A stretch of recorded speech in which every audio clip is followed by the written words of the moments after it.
Welcome to Yahoo Finance Presents. I'm Rick Newman. Joining us today, Democratic Senator Kirsten Gillibrand of New York. Senator Gillibrand, good to see you again. Thank you, Rick. We're going to talk about the stimulus bill. A lot of people are very eager to know where this is likely to end up. So the Democrats have already passed a bill, the House Democrats, I should say. That's about $3 trillion in stimulus. The Republicans in the Senate have a bill for about $1 trillion. So is it fair to say that this is likely to come out somewhere in the range of, let's say, 1.5, 1.7 trillion or so at the end of the process? We don't really know.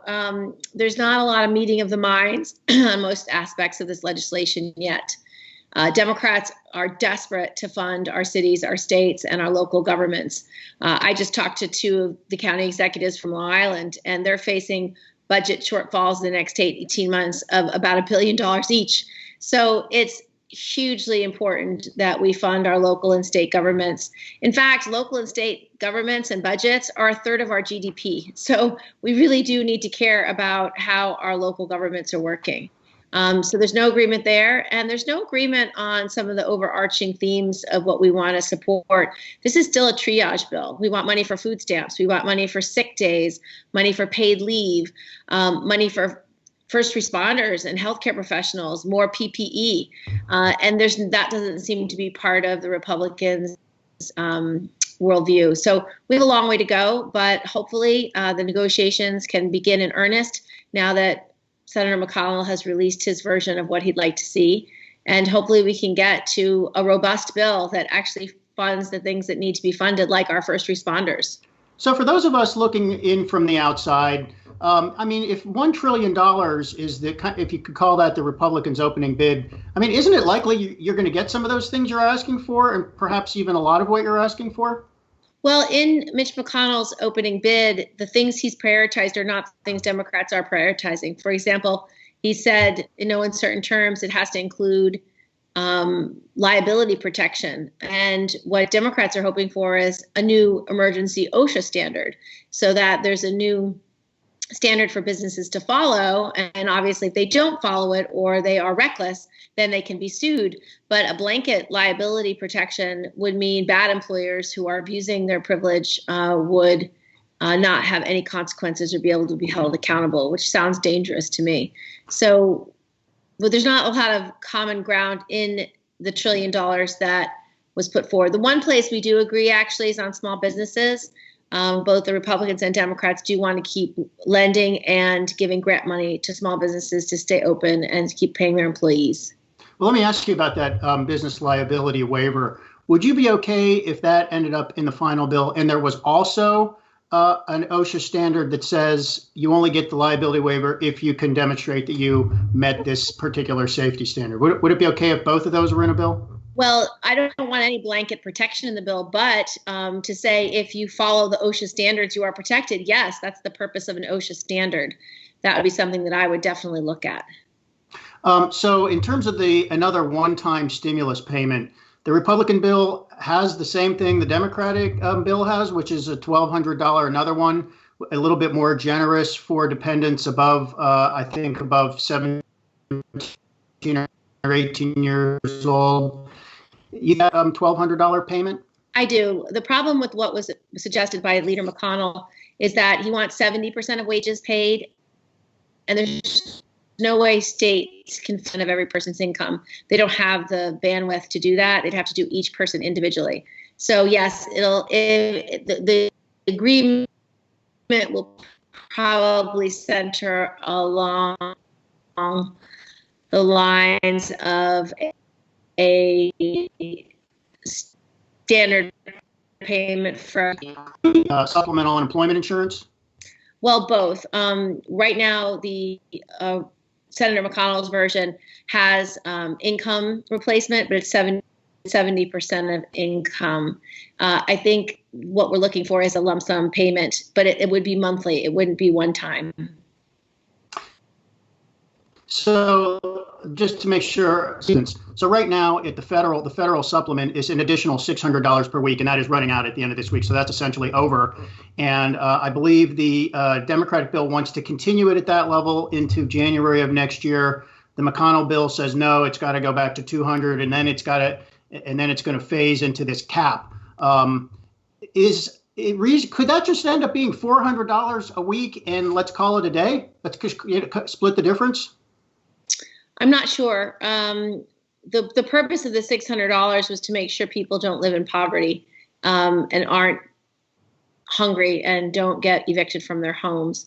So if we're going to lower that amount of money, maybe if there's an effort to give resources in a different way. But the whole point is that's pretty much the minimum amount a family would need to not be homeless and not have food. So to go back to this idea of doing it as some percentage of income, which you referred to earlier, is that the idea is that your federal unemployment supplement would be some percentage of the income you were getting before you lost your job. Is that just impossible to administer? It's impossible to administer by the states. Most states' unemployment insurance had been weakened for a lack of funding and a lack of investment over years. So to ask them to make everybody's income a percentage of their previous income, it's not logistically possible for them. So that means need a monthly stipend. So you're talking about a monthly rather than a weekly stipend, or you're talking about both together? It depends on how the state works. I mean, some states can issue a check every week, some can't. So I think it's just a logistical question. But the point is to replace enough wages so that people aren't in poverty. What are you hearing from constituents in New York who run medium-sized and small businesses? How dire do you feel like their situation is? So I've talked to a lot of small business owners across New York, and they're all struggling. Many have already gone out of business, and some are just struggling to survive right now. But one group of businesses that I did meet with just on Monday was childcare centers. Both Friday and Monday, I went across the state and met with providers. And some have been able to stay open to be able to provide spaces for the children of our critical workers, our EMTs, our nurses, our doctors, our grocery store clerks, our pharmacy clerks. But many others, children stopped coming because of COVID, so they had to shutter their doors. They had to go out of business. And before COVID, there was a shortage of childcare. There was one slot for every 4 kids that needed a childcare spot. Today, post-COVID, there are 8 children for every 1 childcare spot that's available. So I have a bill specifically to fund $50 billion of grant money for childcare centers to be able to reopen, to be able to pay their employees, to be able to do the cleaning and the PPE that they need so they can watch children safely. But early childhood education is something that's essential for our economy to be running, and having that availability is necessary for people to go back to work, especially because a lot of our school districts aren't going to reopen. And so if mom and dad are both at work and the school's not open, someone needs to be with that child while they're getting their remote learning. So we're going to need a lot more childcare as this pandemic continues. Is that something you want to be in the current stimulus bill, or that's separate legislation? Yes, I'd like the $50 billion to be part of the bill. I have longer term solutions for the absence of childcare and building up the infrastructure to have more tax credits, tax deductions, grant money, but that's longer term. This is a urgent. Right now, we need $9 billion a month alone just to meet the childcare needs of our critical workers and the ones that are trying to reopen to meet the needs of the workforce. And so this $50 billion at least gets us through the next 5 to 6 months. But there's huge problems in the childcare industry going forward because there's not enough availability and it's too expensive for most people. There are still problems with coronavirus testing, availability of supplies, getting test results back quickly enough to be meaningful, and so forth. The different versions of the latest stimulus bill do have money for that. But the Trump administration obviously has just been very reluctant to institute any kind of federal testing plan. Can Congress force the Trump administration to do that? Can you provide the money for that and say HHS must do this, or are you captive to whatever President Trump decides to do on this? With regard to what did you say? To a federal testing program. Oh, so President Trump has really failed in this regard. We would expect the president to use the powers of the federal government, to use the Defense Production Act specifically to get more testing up and running, to get the labs that can do the testing, the resources they need to be able to manufacture the swabs, the reagents that we continue to see shortages of. And he's not done it. And it's an outrage, to be honest, because if you wanted to reopen schools, which he clearly wants to, the only way to do it safely is to have universal testing, to have testing be so readily available that kids can be tested before they go to school, that they can be tested if they get a fever. That's how you reopen schools safely. And he's not put any of the work in to do that. And well, so can Congress force him to do that through legislation, or is that just can't do that? You can.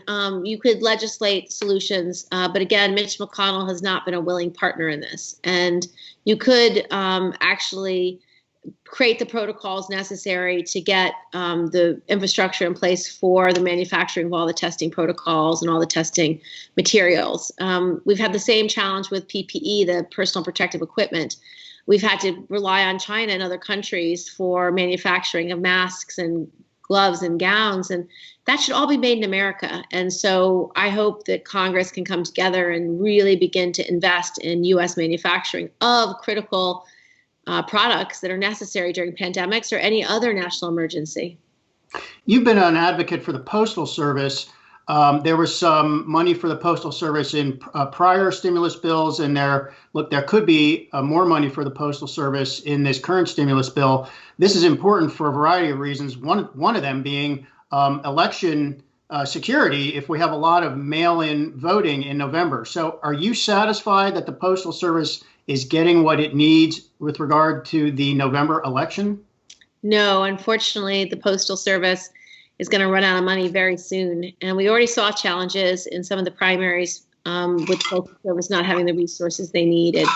So one idea, which solves two problems, is postal banking. It generates $9 billion a year, which would be enough revenue to really guarantee efficient and effective post offices for vote-by-mail elections.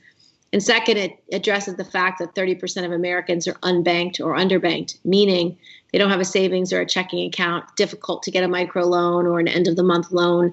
Unfortunately, that pushes a lot of people into predatory lending schemes and into predatory practices where it's very expensive. They pay exorbitant interest rates and often have to pay double or triple the amount for something because of the interest that's charged. So postal banking would allow people who are low income to be able to have savings and checking accounts and get loans when they need them and shore up the post office. In terms of the election infrastructure, there's a bipartisan legislation waiting to be voted on that would give money to each state to give them the resources they need to guarantee they can do things like vote by mail, early voting, curbside voting, other type of measures that allow people to vote safely. And Mitch McConnell's been unwilling to let us vote on that bill. There's no chance a bill on postal banking would pass this year, right? I don't think so. I don't think Mitch will even let us vote on it. I mean, the big banks hate that. They've been lobbying against that since the idea ever came up. Yeah, and it's so foolish that they lobby against it because these are customers they don't offer services to anyway and don't ever plan to. And the infrastructure, the post office is already there, and it was able to do this from the turn of the century straight until the 1960s and did it very effectively during World War I and World War II and during the Great Depression. So it's a solution that works, and for banks to oppose it just shows how foolish and out of touch they are because these are customers they are not interested in. You've mentioned Mitch McConnell a couple times blocking legislation you would like to see come to the floor and pass. So it's looking pretty good for Joe Biden, and there's a reasonable chance Democrats could win the White House and take back the Senate next year.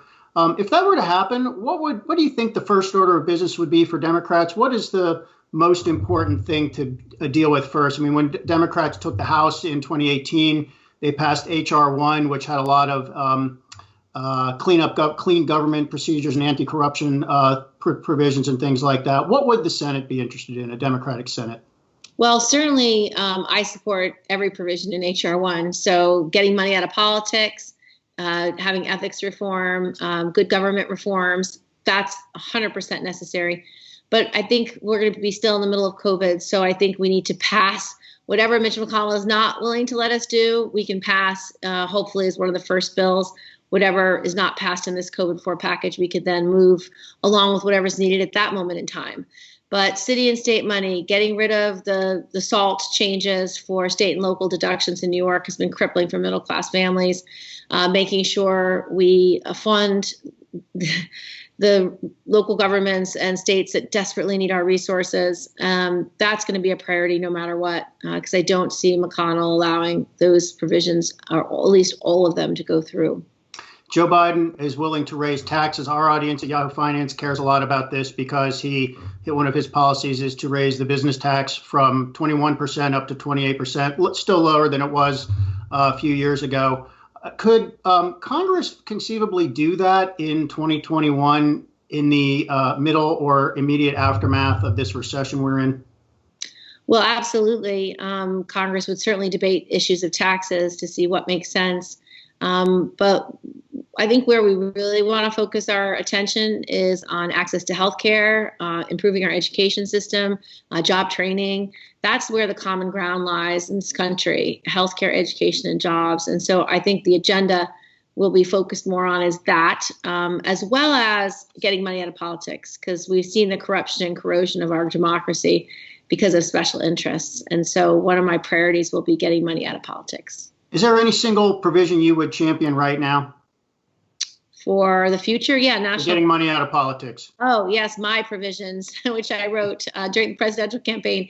It's called Democracy Dollars, and it basically says if you're willing to be a publicly funded candidate, then you agree you won't accept contributions over $200, and then you accept contributions in the form of a democracy dollar from the voters that would vote for you.